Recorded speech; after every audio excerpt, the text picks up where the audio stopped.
from CCA, but, you know.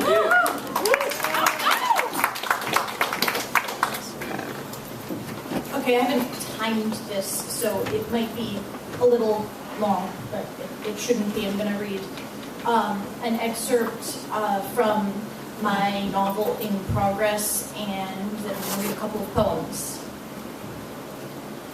Okay.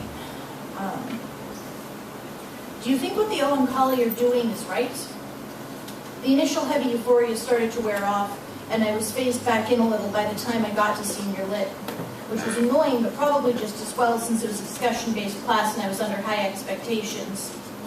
It would have been less unpleasant with a topic that didn't so thoroughly miss the point. Leaving aside the fact that without their actions there would be no more humans, and the question of whether right is a real enough thing to talk about, it wasn't interesting. And it once disregarded and reduced everything that Dawn did actually explore. Of course, Megan was the first person to answer. No, I mean, I think it actually says somewhere in the book, they're taking away our right to control our own destinies as individuals and as a group. They're experimenting on humans, keeping them in cages. They're taking away freedom of choice. That's never right. Freedom of choice? That was redundant or something. There was something wrong with it. She said our like she was one of the humans up on the ship, like she was somehow taking it personally. Weird.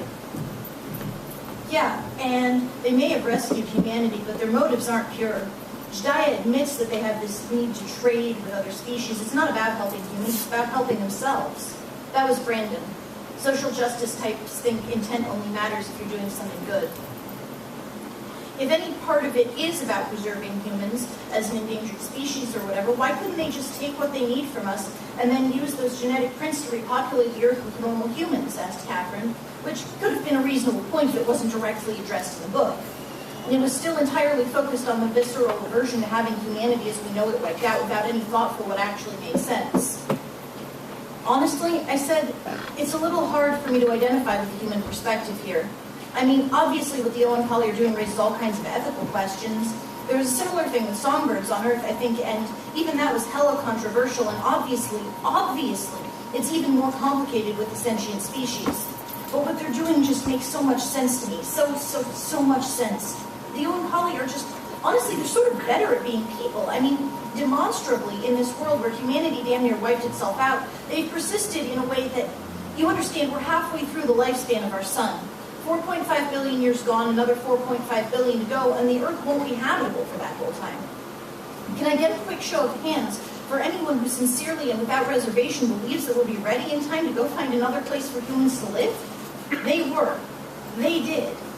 And yeah, they messed up a few times with the humans. I think, and I'm just figuring this out now, so bear with me, that they're more like us than they think they are, and that lets them get a lot right, but they mess up sometimes because they expect us to act like them, to be able to do things we can't, even when their own research should tell them otherwise. They see a species with a version of their own curiosity, their own malleability, and when humans prove to be so limited, they're fucking blindsided by it. And I get that. I really, really get that. In terms of everything, memory, breadth of perspective, mental processing power, I'm a lot more like a human than I am like them, and it still catches me off guard. The things I can do that most people just straight up can't. And I know that sounds hella conceited, but it's true. I have an IQ 4 or 5 standard deviations above average, and it creates a difference in perspective that's almost impossible to describe. So on the one hand, I understand their mistakes, and on the other hand, because I know how hard it can be for most humans to understand how I think, maybe it's easier for me to imagine that there are good, coherent reasons for the things they're doing that I don't fully understand or don't readily agree with. I was about to fix the last thing so I didn't end with preposition when Catherine cut in. Of course, IQ isn't everything. There are a lot of different kinds of intelligence, like creativity and emotional intelligence, that matter just as much. I did pretty fucking well at those too, actually, but whatever. Obviously, but IQ tests don't mean anything anyway. They're just a measurement of how you do on the test, which has a lot more to do with your level of privilege. Actually, it's also correlated with, if you're really that smart, what are you doing at a normal high school? Hero raised her hand. I hoped that in all of this nonsense, Steve would notice, because I didn't think I could bear to have the one person at school who might be operating at anywhere near my own level tell me that I wasn't as smart as I thought I was, or that it didn't matter that much. Yes, Hero, said Steve. So you're saying maybe they know better than us? I was so startled by her not only answering on topic, but apparently understanding what I was getting at, that it took me a second to respond. Yeah, I guess I am. Their basic premise for why what they did was not only acceptable but necessary is actually stated. It's not that alien or even that complex. It's because, or so they claim, humans are both intelligent and hierarchical, and they think this will always inevitably lead us to self-destruction. The question then becomes whether they're right. It's pretty obvious that humanity is self-destructive, said Kurt. Really? Asked Steve. Which was teacher speak for either a very diplomatic, you're an idiot, or a very cautious, you're so right, but I'm not allowed to say it. Yeah, just look at the state of the world right now. We're the only species that fight wars or kill for the fun of us. If we were self-destructive, did that give them the right to save us against our collective will? House cats kill for fun, said Tyler. Only about a quarter of them, if the internet was to be believed. But it wasn't in the book against our collective will. Humanity very specifically hadn't all agreed to die. They're just following the instinct to hunt. I knew intuitively that people should have the right to kill themselves if they wanted to. Almost everyone agreed that there were circumstances under which a person's life should be allowed to end, and the decision of what those were was way too fucking subjective to leave to anyone but the person in question. But this was not that. Assuming, and I wasn't at all sure I did, that they were right about human self-destructiveness, this was more like treating someone against their will for a fatal disease, which seemed even more intuitively, obviously wrong. But a species was maybe different from a person, more important to the world external to it in ways that might justify keeping it alive in spite of itself. But if preservation was the goal, shouldn't they have altered us as little as possible to fix the problem? And was that really the thing? Humans were intelligent. It seemed obvious that we were hierarchical, but I could think of too many group or individual exceptions to accept it as a fundamental human trait. I wanted to say some of what I was thinking, to actually respond to Hero's question, but the conversation had somehow moved on to whether war was ever the best option, and I didn't have a clear answer, so speaking would probably get me called inconsistent or worse. I got out my red pen and my little black notebook and, under the guise of taking notes on the discussion, started trying out bits for a poem tentatively titled, It's Complicated. Okay, and now poems. This one's called #Class Mobility Problems.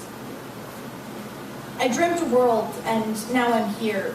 I just mean I'm here. No one's confused by ink stains or perfume.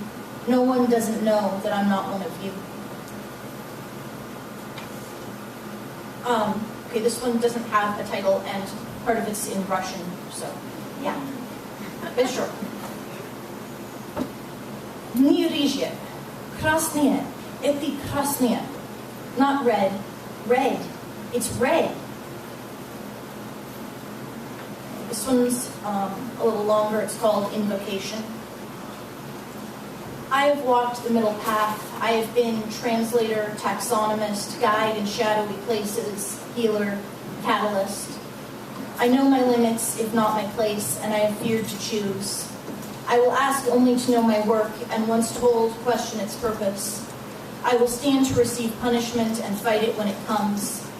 I will destroy when I must, and weep for the pain I cause. You are pain and chaos and chance, with designs of unknowable beauty.